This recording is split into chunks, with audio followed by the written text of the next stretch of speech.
Shalom, shalom. Una persona que estaba leyendo algunos de los textos de mi autoría, no sé, de serjudío.com, de fulvia.com, o vaya a saber, no me lo hizo saber, marcó cosas ahí, me las mandó, donde hablan lo siguiente: tengamos en cuenta que eran los descendientes que cargaban el tremendo trauma del diluvio, estaban aterrorizados de seguir la misma suerte que sus ancestros. Es un texto que habla seguramente de la Torre de Babel, vaya a ser cuando lo escribí, y que esa gente estaba aterrorizada por el recuerdo de lo que había ocurrido con el diluvio. Sí, eso fue uno de los motivos para construir la Torre de Babel.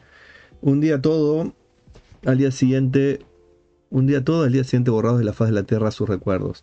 Tenían miedo que pasara como con sus antepasados, viniera una hecatombe, que se perdieran ellos, murieran, se olvidaran sus recuerdos. Y no querían eso, no querían quedar en el olvido. Pasar al reino del reino a la podredumbre más sórdida. Qué poético que era en el pasado yo escribiendo. Sí, pasar de ser poderosos a la podredumbre innominada. Entonces dedicaron sus empeños para evitar el destino espantoso. Se dedicaron a construir la Torre de Babel. Y entonces ahí marca el Señor algo que está en la Torá, donde dice que Dios vio lo que estaban haciendo, cómo estaban empeñados en hacerse daño nuevamente, y que hace Dios, les confunde sus ideologías, cambia sus idiomas, es la manera antigua de decirlo, y se dispersan y la Torre de Babel se termina sin construir. Muy bien. ¿Y qué dijo acá esta persona? Dijo: lo tengo, como si hubiera descubierto algo impresionante. Y pone esta frase: Dios es la gran amenaza a la humanidad. Mira vos, Dios es la gran amenaza a la humanidad. Y dice aparte, contribuyendo con el antisemitismo, según mi forma de entender, se nos hubiera olvidado si no fuera por los judíos. O sea, por mi interpretación, que no es mía, es de los maestros, de qué ocurrió en la época de la Torre de Babel, por el miedo que tenían y cómo la consecuencia de sus actos provocó que se dispersaran por la tierra, esta persona deduce que es Dios la gran amenaza a la humanidad. Y que los culpables de recordarlo son los judíos. Son como cuestiones bastante, bastante oscuras lo que está tratando de decir, o lo que yo comprendo que dice esta persona. Que, como vemos, he evitado decir quién es, por obvias razones. Entonces, miren ustedes, Dios es la gran amenaza a la humanidad. ¿Es correcto eso? Eso es como si dijéramos, por ejemplo, que el médico que le dice al señor obeso, con problemas de presión, de espacio-presión, con problemas de colesterol, con problemas de diabetes, con problemas de corazón, le dijera el médico: oiga, don, si usted sigue con esta dieta espantosa que está haciendo y sin hacer ejercicio, y sigue fumando 25 cajetillas de cigarro todos los días, y si sigue chupando alcohol como si no tuviera fin, mire que su salud no va a mejorar. Entonces, de acuerdo a la interpretación de esta persona que me mandó este mensaje, el médico es la gran amenaza a esa persona.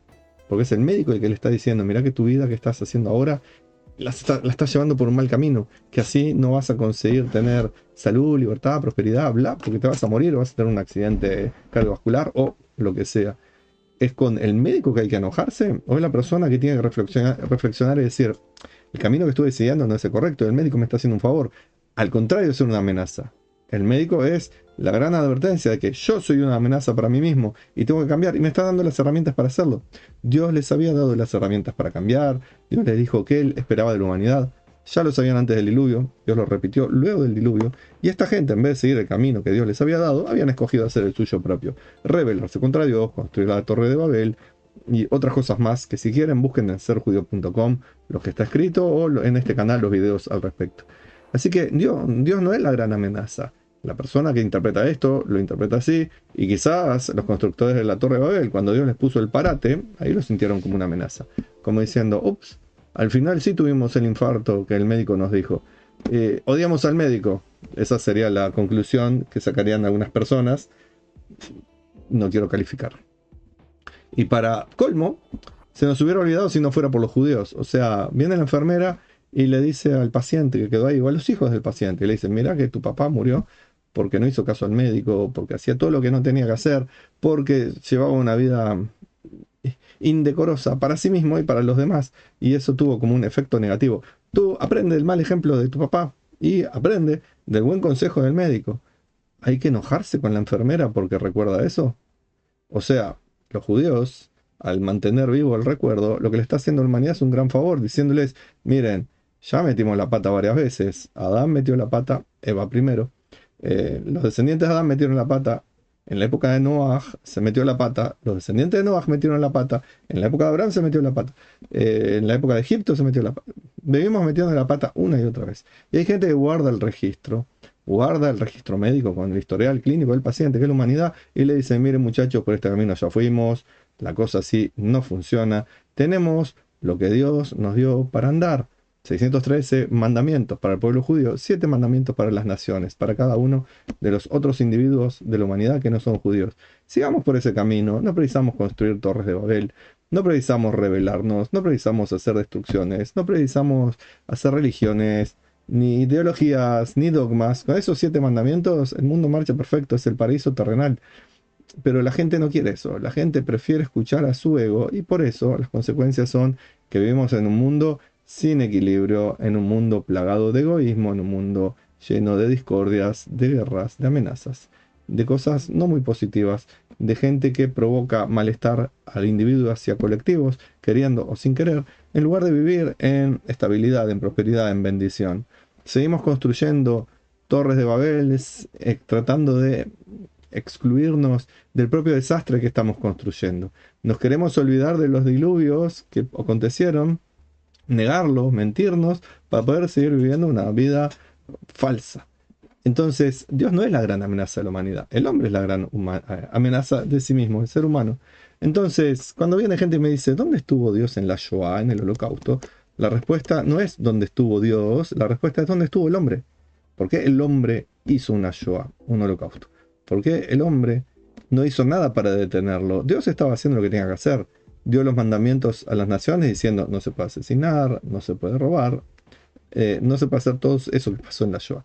Estaba, la base estaba, la gente la tenía, la gente sabía que no se podía hacer esas cosas. Sin embargo, apoyaron al régimen totalitario, se sumaron a ir en contra de la libertad, estuvieron con los terroristas, como hoy Irlanda, Noruega y España, entre otros, creyendo en las mentiras de los terroristas para crear una falsa realidad que va en contra de lo que es la historia, la tradición, las leyes, la coherencia, la paz. La gente no aprende de sus errores. Entonces es la gente la propia amenaza de la gente.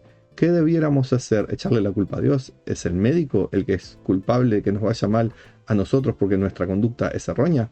¿Es culpable la enfermera por recordarnos lo que el médico nos dijo y lo que nos pasó o a nuestros ancestros? Creo que no. Por tanto, toda esta visión traumatizada de esta persona es como para analizar y decir, bueno, esperemos que en el fondo no odie a Dios y a los judíos, pues estaría odiando a sí mismo, porque odiar a Dios es odiar a la humanidad. Y odiar a los judíos es odiar a aquellos que siguen siendo el faro de la espiritualidad en el mundo. No porque quieran los judíos serlo, sino porque Dios le dijo, ustedes tienen una misión, ser los faros en la oscuridad. No se cumple a medias, cuesta, bueno. Pero cada uno tiene que ver qué está haciendo. ¿Está siguiendo la dieta que le mandó el médico o le está echando la culpa a los demás? Porque es muy fácil vivir echando la culpa a los demás, como parece que está haciendo esta persona. Dios tiene la culpa de las macanas, las ignominias, las maldades que hace la humanidad. ¿Les parece correcto echarle la culpa a Dios por eso? La verdad que no. ¿Y les parece correcto echarle la culpa a los judíos por recordar esto para que no volvamos a cometerlos, esas atrocidades? La verdad que no. Y por otra parte, ¿qué podemos hacer nosotros con este conocimiento? Nosotros, seguir echando culpas, decir, bueno, son historias viejas, o decir, bueno, habrán sido historias o no son historias, pero nos trae una realidad, nos hace ver este mundo en que estamos y decir, vamos a seguir viviendo así, en un mundo tan desequilibrado como estamos. ¿Cuál es el granito de arena que podemos aportar para no construir una torre de Babel, sino un templo glorioso de Dios en este mundo? Se los dejo pendiente si lo quieren contestar en los comentarios, pero no vengan con comentarios religiosos y alabanzas y aleluyas y cosas supersticiosas, sino digan un granito de arena concreto, ¿qué pueden hacer concretamente? Por ejemplo, difundir la verdad cuando tanta gente hace fake news en la media acerca de los judíos de Israel. Por ejemplo, eso es un granito de arena que pueden dar. Contribuir con este canal para difundirlo mejor, etcétera. Cada uno puede pensar cuál es el granito de arena que puede dar para una vida mejor, individual y colectiva. De mi parte, shalom y bendiciones.